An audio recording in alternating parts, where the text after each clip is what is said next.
പ്രിയമുള്ളവരെ, ഏവർക്കും എൻ്റെ ചാനലിലേക്ക് സ്വാഗതം. പുതിയ വിഷയത്തിലേക്ക് കടക്കുന്നതിന് മുമ്പ് നമുക്ക് ഒരു കഥ പറയാം. മഹാഭാരതത്തിലെ ഒരു കഥയാണിത്. കഥ വളരെ ലളിതമാണ്.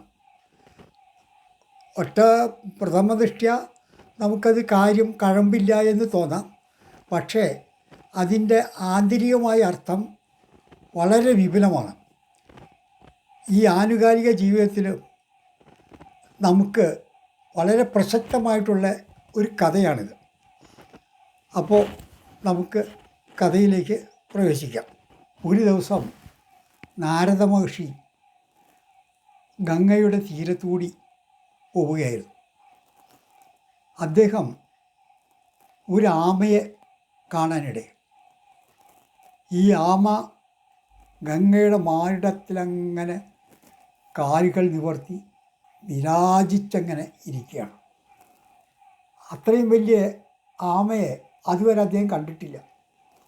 ഏതാണ്ട് ആനയേക്കാളും വലിപ്പമുള്ളൊരു ആന. കരയിലെ ഏറ്റവും വലിയ ജീവി ആനയാണല്ലോ. അതിനേക്കാളും വലിയ വമ്പൻ ആമ കണ്ടപ്പോൾ നാരദ മഹർഷി അതിശയപ്പെട്ട് അതിനെ ഒന്ന് നോക്കി. എന്നിട്ട് ഗംഗയുടെ തീരത്തേക്ക് ചെന്നിട്ട് അതിനോട് ചോദിച്ചു, അല്ലയോ ആമേ, നീ എത്ര വലുതായിരിക്കണു?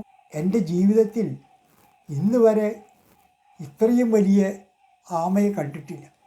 ആനയാണ് ഏറ്റവും വലിയ ജീവി എന്നാണ് അനുഭവത്തിൽ നിന്ന് ഞാൻ മനസ്സിലാക്കുന്നത്. പക്ഷെ അതിനേക്കാളും ഭീകരമായ ഒരു ജീവിയെ ഞാൻ കണ്ടിട്ടില്ല എന്ന് പറഞ്ഞു. അപ്പോൾ ആമ ചിരിച്ചുകൊണ്ട് പറഞ്ഞു, മഹർഷി, ഈ നദിയിലെ മറ്റ് ജീവികളെ നോക്കുമ്പോൾ ഞാൻ എത്ര നിസ്സാരം. എത്രയോ ജീവികൾ ഇതിലുണ്ട്. ആ ജീവികളെയെല്ലാം മാറിടത്തോടണച്ച് പിടിച്ചുകൊണ്ട് പുഞ്ചിരിച്ച് യാതൊരു പ്രകോപനവുമില്ലാതെ മന്ദം സഞ്ചരിക്കുന്ന ഈ ഗംഗാമാതാവിനെയാണ് അങ്ങ് കാണേണ്ടത്. ഞങ്ങളെ വെച്ച് എത്രയോ മഹത്വമാണവർ. എത്ര ജീവികളെ എന്നെപ്പോലെയുള്ളവരെ അവൾ മാറിടത്ത് വെച്ചിട്ടുണ്ട്. അപ്പോൾ മഹർഷിക്ക് തോന്നി, ശരിയാണ് ഈ ആമ പറഞ്ഞു. ഉടനെ നദിയോടെ അങ്ങനെ വിചാരിച്ച് കിടക്കുന്ന, വിരാജിച്ചിങ്ങനെ മന്ദം ഒഴുകിക്കൊണ്ടിരിക്കുന്ന നദിയോട് ചോദിച്ചു, അല്ലയോ ഗംഗേ, നീയാണ് ലോകത്തേക്ക് ഏറ്റവും മഹത്വമായിട്ടുള്ളത്. ഈ ആമയെപ്പോലെ എത്രയോ ജീവികളെ നീ നിൻ്റെ മാറിടത്തിലാവും. അവർ നിൻ്റെ മാറിടത്തിൽ എന്തെല്ലാം ചെയ്യുന്നു? കടിക്കുന്നു, കുത്തിവലിക്കുന്നു, നിന്നെ അങ്ങോട്ടും ഇങ്ങോട്ടിട്ട് വലയ്ക്കുന്നു, ഇഴഞ്ഞു നടക്കുന്നു. നിനക്കെന്നിട്ട് യാതൊരു ദേഷ്യവുമില്ല. നീ വളരെ മന്ദസ്മിതത്തോടുകൂടി അവരെ തലോടിക്കൊണ്ടങ്ങനെ പോവുകയാണ്. അപ്പോൾ നീ തന്നെയാണ് മഹത്വമായിട്ടുള്ളത്. ഗംഗ പറഞ്ഞു, നാരദമുനെ, അങ്ങ് എന്നെയല്ലേ കാണുന്നുള്ളൂ. ഇതിലെ ജീവികൾ എന്നെപ്പോലെ ഇതുപോലെ പല ജീവികളെയും വഹിച്ചിട്ടുള്ള എത്രയോ നദികളെ മാറോടണച്ച് പിടിക്കുന്നതാണ് സമുദ്രം. അപ്പോൾ മഹത്തായിട്ടുള്ള സമുദ്രമല്ലേ, ഏറ്റവും വലിയ സമുദ്രമാണ്. ഞങ്ങളൊക്കെ നിസ്സാരം. ഞങ്ങളൊക്കെ ചെന്ന് ആ സമുദ്രത്തിൽ ലയിക്കുകയാണ്. ആരും ഒരു എതിർപ്പില്ലാണ്ട് രണ്ട് കൈകൊണ്ടും സ്വാഗതം ചെയ്താണ് സമുദ്രം സ്വീകരിക്കുന്നത്. ഓഹോ, അങ്ങനെയാണോ? അത് ശരിയാണ് നീ പറഞ്ഞത്. എന്നാൽ ഞാനത് നോക്കട്ടെ എന്ന് പറഞ്ഞു സമുദ്രത്തിൻ്റെ അടുക്ക ചെന്നു. അപ്പോൾ സമുദ്രം അങ്ങനെ മണലിലേക്ക് വെള്ളക്കുലിസുകളിട്ട് തിരകൾ ഉരുട്ടിക്കളിച്ചങ്ങനെ രസിക്കുകയാണ്. നാരദ മഹർഷിയെ കണ്ടപ്പോൾ സമുദ്രം അല്പം ശാന്തമായി നിന്ന് നോക്കി. എന്താ മഹർഷി, കണ്ടിട്ട് കുറേയായല്ലോ, ഈ വഴിക്കൊന്നും അങ്ങ് വരാറില്ലേ? അപ്പോൾ മഹർഷി പറഞ്ഞു, ഞാനൊരു ലോകസഞ്ചാരത്തിന് ഇറങ്ങിയതാണ്. അപ്പോൾ പോകുന്ന വഴിക്ക് നിന്നെയും ഒന്ന് കാണാമെന്ന് വെച്ചു. ഓ, അതിനെന്താ, എന്തൊക്കെയുണ്ട് വിശേഷങ്ങൾ ചോദിച്ചു. വിശേഷങ്ങൾക്ക് വളരെ നല്ലത്. ഞാനൊന്ന് ആലോചിക്കുകയാണ് സമുദ്രമേ, നീ എത്ര വലുതാണ്. നീ എത്രയോ നദികളെ നീ ഉൾക്കൊള്ളുന്നു, എത്രയോ ജീവികളെ നീ ഇതിൽ ഉൾക്കൊള്ളിക്കുന്നു. നിൻ്റെ മാറിടത്തിൽ കൂടി കപ്പലുകൾ എന്തെല്ലാം പോകുന്നു. നിനക്ക് യാതൊരു വിഷമവുമില്ല അല്ലേ? ഒരു പോറൽ പോലും നിൻ്റെ ശരീരത്തിലേക്കൊന്നില്ല. അപ്പോൾ സമുദ്രം പറഞ്ഞു, മഹർഷേ, നിങ്ങൾ എന്തൊക്കെയാണ് ഈ പറയുന്നത്? ഞങ്ങൾ വെറും നിമിത്തം മാത്രം.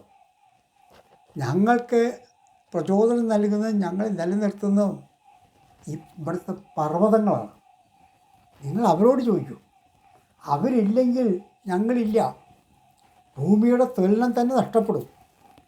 അപ്പോൾ പിന്നെ കടലില്ല, കായലില്ല, കരയില്ല, ഒന്നുമില്ലാണ്ടാവും. കരയൊക്കെ കടലെടുക്കും. അങ്ങനെ ആടി ഒലയും. അപ്പോൾ ആ പർവ്വതമല്ലേ ഏറ്റവും വലുത്? ഞങ്ങളെല്ലാവരെയും നിയന്ത്രിച്ചു കൊണ്ടിരിക്കുന്ന പർവ്വതമാണ് ഏറ്റവും വലുതും മഹത്തരമായത്. അപ്പോൾ മഹർഷി വേഗം ഏത് പർവ്വതത്തെ ചോദിക്കണേ? അപ്പോൾ ഏറ്റവും അത്യുംഗ പദത്തിലിരിക്കുന്നതാണ് ഹിമവാൻ. ആ ഹിമവാൻ്റെ അടുക്കൽ ചെന്ന് പറഞ്ഞു. അദ്ദേഹം അവിടെ ചെന്ന് നേരോട്ടൊന്ന് നോക്കി. അങ്ങനെ ആകാശത്തോളം മുട്ടി നിൽക്കുന്ന പർവ്വതം കൊടുമുടി. ഇങ്ങനെ വിഴിച്ച് നോക്കണ്ടപ്പോൾ ഹിമവാൻ ചോദിച്ചു, അല്ല നാരദ മഹർഷിയോ, എന്താണിങ്ങനെ വിഴിച്ച് നോക്കാൻ? ഇതെവിടെ പോയിട്ട് വരുന്നു? കാര്യമുണ്ട് പറയാം. എന്നാൽ പറഞ്ഞോളൂ. അല്ല, ഞാൻ നിൻ്റെ മഹത്വത്തെയും വലിപ്പത്തെയും കുറിച്ച് ആലോചിക്കുകയാണ്.